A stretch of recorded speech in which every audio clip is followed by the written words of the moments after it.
తెలివి తక్కువ వ్యక్తి యొక్క అమాయకత్వపు లక్షణాలు ఏమిటో ఇప్పుడు చూద్దాం. ముందుగా కామెంట్ సెక్షన్ లో ఓం అని కామెంట్ చేయండి. అలాగే వీడియోకి లైక్ చేసి ఛానల్ ని సబ్స్క్రైబ్ చేసుకోండి. 1. పదే పదే అవమానానికి గురవుతున్న ఆ స్థలానికి మళ్లీ మళ్లీ వెళ్లే మనిషి మహామూర్ఖుడు.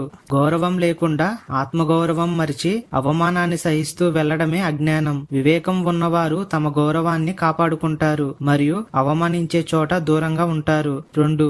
ఎవరు పిలవకపోయినా భోజనానికి కక్కుర్తిపడి వెళ్లడం. దీనితో మనిషి తన ఆత్మగౌరవాన్ని కోల్పోతాడు. తనకు ఆహ్వానం లేకుండా వెళ్లడం అనేది ఆత్మగౌరవం మరియు మర్యాద లేకపోవడాన్ని సూచిస్తుంది. 3. ఏ విషయంపైనైనా సరైన కారణం లేకుండా నవ్వడం లేదా సరైన మాటలు మాట్లాడకుండా పిచ్చి పిచ్చిగా స్పందించడం మూర్ఖుడి లక్షణం. వివేకం ఉన్నవారు సమయస్ఫూర్తి పాటిస్తారు. 4. తన పని వదిలి ఇతరుల పనిలో తలదూర్చేవాడు.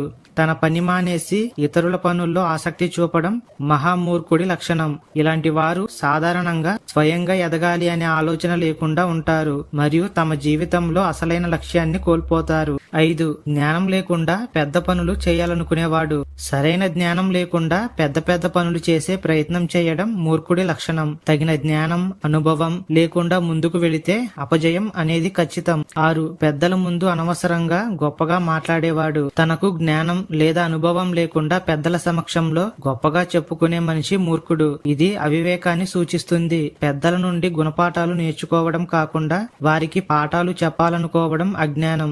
7. పని చేయకుండా ధనవంతుడు కావాలనుకునేవాడు. శ్రమ లేకుండా సంపాదించాలనుకోవడం మూర్ఖత్వం. కష్టపడకుండా సంపద సంపాదించాలనుకునే వ్యక్తులు ఎప్పటికీ స్థిరమైన విజయాన్ని పొందలేరు. 8. తనకు దగ్గరగా ఉన్న వారి విలువను గుర్తించకుండా దూరంగా ఉన్న వారి వెనుక పరుగులు తీయడం. తన వద్ద ఉన్న సంబంధాలను కుటుంబ స్నేహితులను పక్కన పెట్టి దూరంగా ఉన్న వారి వెనుక పరుగులు తీసే వ్యక్తి మహామూర్ఖుడు. ఇది కృతజ్ఞత లేకపోవడాన్ని అసంతృప్తిని సూచిస్తుంది. 9. తమ శక్తులను గుర్తించకుండా జీవించేవారు. ప్రతి ఒక్కరికి నిర్దిష్టమైన శక్తులు మరియు సామర్థ్యాలు ఉంటాయి. వాటిని గుర్తించకుండా సాధారణంగా జీవితాన్ని సాగించేవారు మూర్ఖులు. వారి సామర్థ్యాలపై అవగాహన లేకపోవడం వల్ల తమ జీవిత లక్ష్యాలను చేరుకోవడంలో విఫలమవుతారు. 10.